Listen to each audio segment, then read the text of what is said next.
to Well, That's Interesting. Wow, of all presidents, I'm shocked Reagan made this a holiday edition. Today is a bonus. Let's take a minute to celebrate National Navajo Code Talkers Day.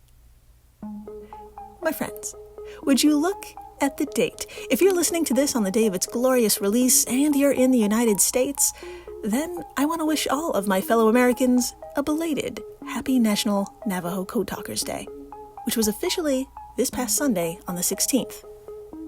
Now, I am currently writing the notes to what you're hearing on July 27th, so I don't know if our federal government took any measures to celebrate this magnificent day publicly. What am I saying? What am I thinking? Of course not. I don't think I'm taking a big risk by saying no. They didn't. A simple glance at the headlines here will tell you that the United States, and especially those at the helm of the military, have a vision, and it doesn't include most of us. And that's a shame. Because if anyone knows what it takes to win, to really make things great, if you will, it's Peter MacDonald Sr., one of the last living Navajo code talkers, whose life story and wise words will bless us during the 6-minute interview I'm about to play. And hi, by the way, I'm Jill Chacha, and if this is your first time listening, welcome to the flock, my inspirational business goose.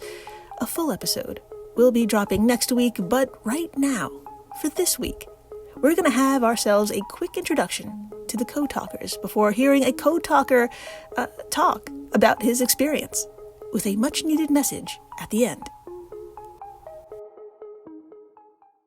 To begin, I'm going to need you to scooch into the old time machine with me as I dial it way the fuck back to 1942.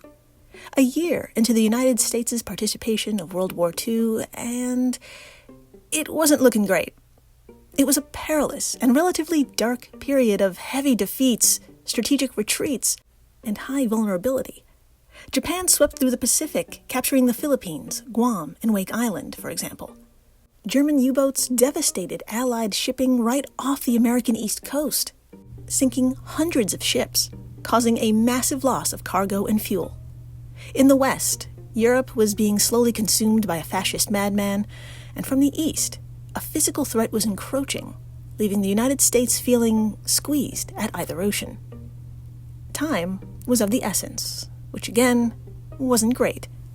On top of all of this, sending top-secret military operations using standard encryption equipment took up to 30 minutes to code and decode. And by now, so far into the war, the Axis powers already learned how to crack these types of messages. It came to a point where the question wasn't if strategies would be uncovered, but when. The act of communicating, the method itself had to change, and it needed to change immediately.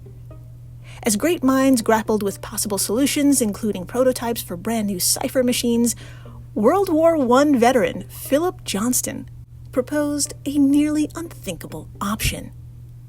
For a brief period during that clusterfuck, members of the Choctaw, Comanche, Hopi, Ho-Chunk, Osage, Sioux, and Cherokee tribes served in the U.S. Army as code talkers using their indigenous language to transmit messages. If you think that's badass, just wait until you hear what this operation was called. The Choctaw Telephone Squad. And it fucking worked, completely baffling German inceptors. Philip knew of this squad, and he took the wild risk that it would work again, this time against the Japanese. He just had to prove it to Major General Clayton B. Vogel of the United States Marine Corps and Commanding General of the Pacific Fleet. Now, before we dive into that meeting, an important fun fact about Philip. He was the son of a missionary to the Navajo tribe and became fluent in the language, having lived among the Navajo for 24 years. According to nativepartnership.org, he believed the Navajo language was the answer because it is an unwritten language of extreme complexity. Its syntax and tonal qualities, not to mention dialects, make it unintelligible to anyone without extensive exposure and training. It has no alphabet or symbols and is spoken only on the Navajo lands of the American Southwest. End quote. Well, that alone is enough to convince me, but Major General Clayton was a tough cookie. Philip would need a presentation for the ages because the ages depended on it. So everyone, please, inhale and hold your breath as we enter Major General Clayton's office. Quote, with the cooperation of 4 Navajos residing in the Los Angeles area and another who was already on active naval service in San Diego, Mr. Johnston presented a demonstration of his theory to General Vogel and his staff at Camp Elliott on the 28th of February, 1942. Marine staff officers composed simulated field combat messages which were handed to a Navajo, who then translated it into tribal dialect and transmitted it to another Navajo on the other end of the line. The second Navajo then translated it back into perfect English and in the same form which had been provided originally. The demonstration proved entirely successful, and as a result, General Vogel recommended the recruitment into the Marine Corps of at least 200 Navajos for the Code Talker program, end quote, from usmcu.edu. My top secret business goose, this may not seem like a big deal to us right now, but it was revolutionary then. With this demonstration, Philip and the indigenous Navajo volunteers proved that classified messages could be translated into Navajo, transmitted, received, and translated back into English within seconds. Not minutes, not a fucking half hour, but in seconds. Recruitment for the Marine Corps Navajo Code Talker program began a wee 3 months later, eventually gaining enough soldiers to form another group with another badass name, the Original 29. Now, a few things about the Original 29. One, it should be recognized that, quote, the irony of being asked to use their native languages to fight on behalf of America was not lost on the Code Talkers, many of whom had been forced to attend government or religious-run boarding schools that tried to assimilate native peoples and would punish students for speaking in their traditional language, end quote, from nationalworldwar2museum.org. And two, not only did they have to internally wrestle with this heavy, troubling past, the 29 were given nothing to work with. I'm not kidding. They had zilch, zero, nada to start off from. Quote, this major took us into a great big room and he said, you guys are going to have to come up with a code in your own native language. That's all he said. He left, closed the door behind him, and locked the door. We didn't know what to think, you know? I mean, what does he mean by making a code in our own language? We sat there for about 3 or 4 minutes thinking, how are we going to develop this code? End quote, said Chester Nez, Original 29 Navajo Code Talker, to nativepartnership.org. Well, I don't know how to say it other than just saying it. The 29 didn't create a code. They created 2. What was dubbed Type 1 code consisted of 26 Navajo terms that stood for individual English letters that could be used to spell out a word. For example, the Navajo word for ant, bolachi, was used to represent the letter A in English. What was dubbed Type 2 code contained words that could be directly translated from English into Navajo, and they had to get creative about it. The Code Talkers developed a dictionary of terms for military words and names that didn't originally exist in the Navajo language. Since there was no existing Navajo word for submarine, the Code Talkers used the term beshlo, which translates to ironfish. Dahitahai, or hummingbird, meant fighter plane, and Debelazine, or Blackstreet, meant squad. This dictionary originally included over 200 words, but as the Code Talkers were becoming ever more valuable, that number ballooned to over 400. Honestly, no matter how I try to explain the importance and impact of the Code Talkers, it will be an understatement. They participated in every major marine assault in the Pacific from 1942 to 1945. 6 Navajo Code Talkers worked 24/7 during the first 2 days of the Battle of Iwo Jima, sending and receiving over 800 messages flawlessly. Without their language, without their culture, without them, the outcome of World War II would look much different. It's as though diversity could be an advantage or something. But don't take my word for it. Let's hear from one of the Navajo Code Talkers themselves. My friends, it's an honor to play the following 2022 WBUR interview with Peter McDonald, born Hashkasilt Begay, or he who clasps with power. In the next 6 minutes, he will tell this story from his perspective, and he ends it with an equally powerful message. Here's WBUR's Jane Clayson speaking with Peter McDonald.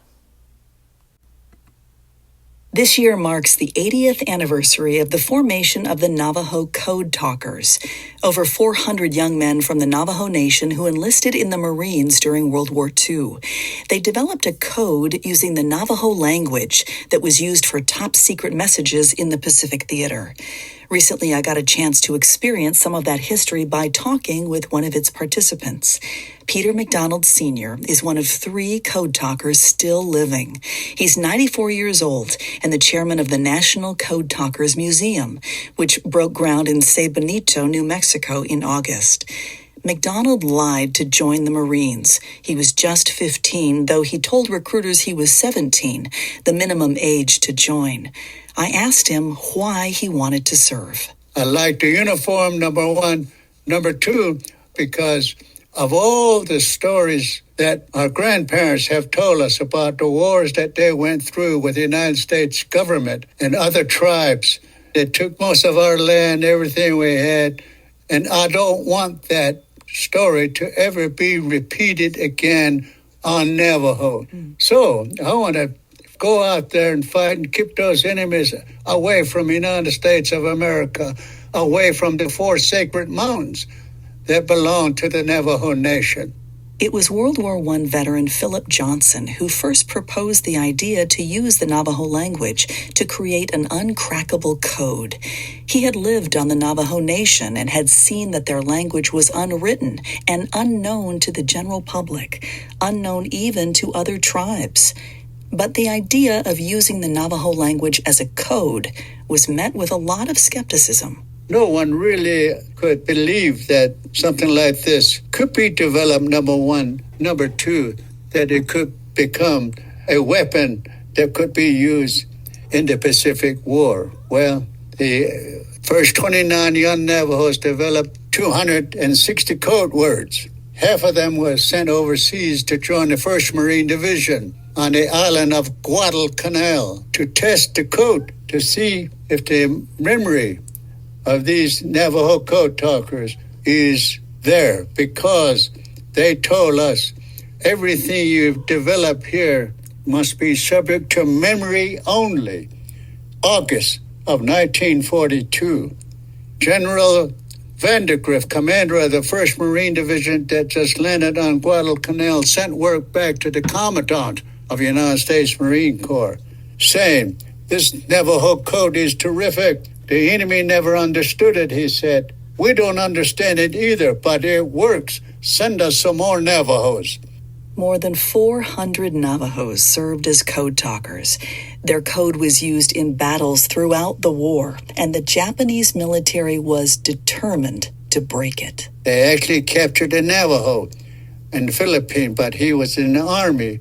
The Japanese punish him, torture him, but the code we developed was such that not even a Navajo listening into our code would understand what in the world we are talking about. So the code was so good that it was never broken. The Navajo code talkers experienced the dangers of combat alongside other Marines, but there was one significant difference. They told us not to tell anyone what we did, because that code is still top secret. You wait until it is declassified. Sure enough, when we got home in 1945 and 46, our parents, relatives asked us, "Oh, what did you do in the war?" Our answer, "Oh, nothing, I was just a radio man. Don't ask me any more questions." Navajo code was not declassified until 1968, 23 years after the war. Because their code was so good, the military kept it secret in case they needed to call upon the Navajo code talkers again. But now Peter McDonald wants the world to remember the code talkers, and at 94 he's working tirelessly to raise money to build a museum in their honor. Over a dozen of Navajo code talkers were killed in action, and over 24 were wounded. So we want to honor those who never made it home, and also to tell our story. What did we do? Every landing in the Pacific was different. So we want to tell that story. Peter MacDonald wants people to know how the story of the Navajo Code Talkers can teach us all how to be better Americans. Navajo language, Navajo people, during the time of a great need, came forth with a weapon that was used throughout the Pacific War.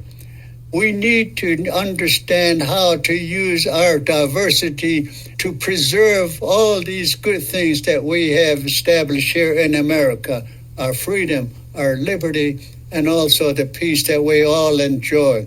So instead of fighting each other because we are different, because we speak different language, let's understand that those differences are very important in terms of preserving what we all love in America. That's Navajo Code Talker Peter MacDonald Sr., Marine Corps veteran and chairman of the Code Talkers Museum. Well, I think there's a lesson in here somewhere. Peter also mentioned that the Navajo Code Talker program wasn't declassified until 1968, which means he kept this part of his life secret for 23 years. If you think that's a long wait, please have a seat. Recognition for the Code Talker's sacrifice wasn't federally acknowledged until 1982, when President Ronald Reagan, issued a proclamation declaring a date to honor these Americans. That, of course, would be National Navajo Code Talkers Day. Awards for service, however, weren't given until 2001, when another Republican president, that being George W. Bush, presented the remaining survivors with the Congressional Gold Medal. I know a lot about this is shocking. Between the gap in time and who honored whom, I'm sure your jaw is on the floor. Be sure to tell everyone when you come to. And thank you for listening, rating, subscribing, following, telling everyone this story. It's just incredible. And a well-earned thanks to the folks over at Airwave Media, the podcast network to which WTI belongs. If you love this show, and you do, you'll love the other podcasts in this family. And please, stay interesting.